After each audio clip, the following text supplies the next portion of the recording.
ದೀಪಾವಳಿಯಿಂದ ಈ 6 ರಾಶಿಯವರ ಬಾಳು ಬಂಗಾರವಾಗಿಸಲು ಸಿದ್ಧನಾಗಿದ್ದಾನೆ ಸೂರ್ಯದೇವ.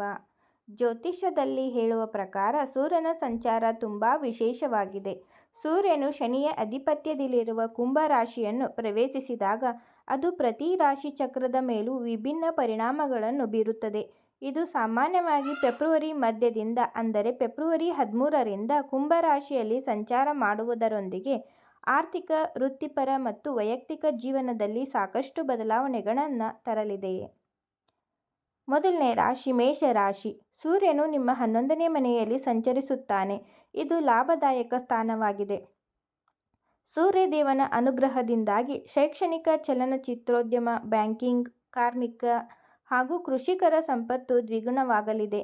ಆದಾಯದಲ್ಲಿ ಹೆಚ್ಚಳ ಮತ್ತು ಆರ್ಥಿಕ ಲಾಭವನ್ನು ನಿರೀಕ್ಷಿಸಬಹುದು. ಕೆಲಸ ಮತ್ತು ವ್ಯವಹಾರದಲ್ಲಿ ಉತ್ತಮ ಪ್ರಗತಿ ಕಂಡುಬರಲಿದೆ. ದೀರ್ಘಕಾಲದಿಂದ ಸಂಪೂರ್ಣವಾಗಿ ಅಪೂರ್ಣವಾಗಿದ್ದ ನಿಮ್ಮ ಆಸೆಗಳು ಈಡೇರುವ ಸಾಧ್ಯತೆಗಳಿವೆ. ಕೆಲಸದಲ್ಲಿ ಬೆಂಬಲ ಸಿಗಬಹುದು. ಕನ್ಯಾ ರಾಶಿ. ಸೂರ್ಯನು ನಿಮ್ಮ 6ನೇ ಮನೆಯಲ್ಲಿ ಸಂಚರಿಸುತ್ತಾನೆ. ನಿಮ್ಮ ಶತ್ರುಗಳ ವಿರುದ್ಧ ಜಯ ಸಾಧಿಸುವಿರಿ. ರಾಜಕೀಯ, ಸಮಾಜ ಸೇವೆ, ರೈಲ್ವೆ, ಸರ್ಕಾರಿ ಹುದ್ದೆಯಲ್ಲಿ ಕೆಲಸ ಮಾಡುವ ಈ ರಾಶಿಯವರಿಗೆ ಧನಾಗಮನಕ್ಕಿದ್ದ ಅಡೆತಡೆಗಳೆಲ್ಲವೂ ದೂರವಾಗಿ ನೆಮ್ಮದಿಯ ಜೀವನ ಲಭಿಸುವುದು.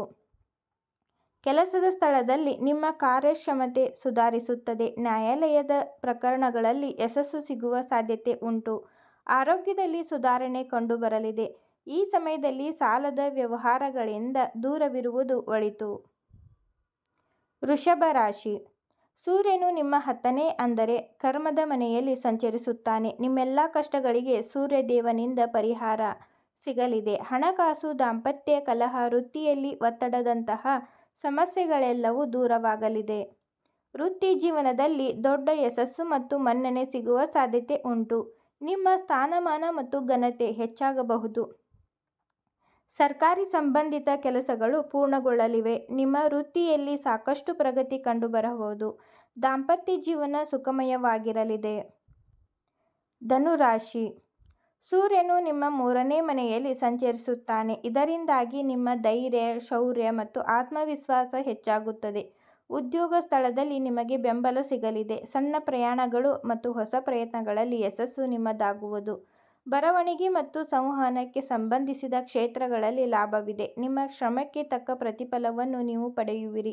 ವಿವಾಹ ನಿರೀಕ್ಷೆಯಲ್ಲಿ ಇರುವವರಿಗೆ ವಿವಾಹವಾಗುವ ಯೋಗವೂ ಇದೆ. ಏಕಾಂಗಿಯಾಗಿರುವವರಿಗೆ ಪ್ರೀತಿ ಚಿಗುರೊಡೆಯುವ ಸಮಯ ಇದು. ಇನ್ನು ಪ್ರೇಮಿಗಳ ನಡುವೆ ಮನಸ್ತಾಪಗಳಾಗಬಹುದು. ಎಚ್ಚರ.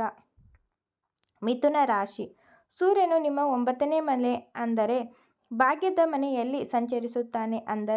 ಅದೃಷ್ಟದ ಸಂಪೂರ್ಣ ಬೆಂಬಲ ನಿಮಗೆ ಲಭಿಸಲಿದೆ. ಧರ್ಮ, ಆಧ್ಯಾತ್ಮಿಕತೆ ಮತ್ತು ಉನ್ನತ ಶಿಕ್ಷಣದ ಕಡೆಗೆ ನಿಮ್ಮ ಆಸಕ್ತಿ ಹೆಚ್ಚಾಗಲಿದೆ.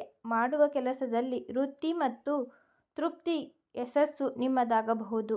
ದೂರ ಪ್ರಯಾಣದ ಸಾಧ್ಯತೆಗಳಿವೆ. ಈ ರಾಶಿಯ ಫ್ಯಾಷನ್ ಡಿಸೈನಿಂಗ್, ಕಲಾ, ಗಾಯನ, ಪತ್ರಿಕೋದ್ಯಮ ಈ ಎಲ್ಲ ಕ್ಷೇತ್ರದಲ್ಲೂ ಉತ್ತಮ ಪ್ರಗತಿ ಹಾಗೂ ಬಡ್ತಿ ಸಿಗಲಿದೆ. ನಿಮ್ಮ ಭಾಗ್ಯದ ಬಾಗಿಲು ತೆರೆಯುವ ಸಮಯ ಇನ್ನೇನು ದೂರವಿಲ್ಲ. ಕುಂಭರಾಶಿ. ಸೂರ್ಯನು ನಿಮ್ಮ 1ನೇ ಅಂದರೆ ಲಗ್ನ ಮನೆಯಲ್ಲಿಯೇ ಸಂಚರಿಸುತ್ತಾನೆ. ಇದು ಸಾಕಷ್ಟು ಶುಭ ಫಲಗಳನ್ನು ನೀಡಲಿದೆ. ಸಮಾಜದಲ್ಲಿ ನಿಮ್ಮ ಗೌರವ ಮತ್ತು ಪ್ರತಿಷ್ಠೆ ಹೆಚ್ಚಾಗಬಹುದು. ನಿಮ್ಮ ಆರೋಗ್ಯದ ಬಗ್ಗೆ ಕೊಂಚ ಗಮನ ಹರಿಸಬೇಕು. ನಿಮ್ಮಲ್ಲಿ ಅಹಂಕಾರ ಹೆಚ್ಚಾಗಬಹುದು. ಇದು ನಿಮ್ಮ ಸಂಬಂಧಗಳ ಮೇಲೆ ಪರಿಣಾಮ ಬೀರಬಹುದು. ಬ್ಯಾಂಕಿಂಗ್, ರೈಲ್ವೆ, ಕ್ರೀಡೆ ಇನ್ನಿತರ ಕ್ಷೇತ್ರಗಳಲ್ಲಿ ಕಾರ್ಯನಿರ್ವಹಿಸುವವರಿಗೆ ಸಂಪತ್ತು ವೃದ್ಧಿಯಾಗುವ ಸಮಯವಿದು.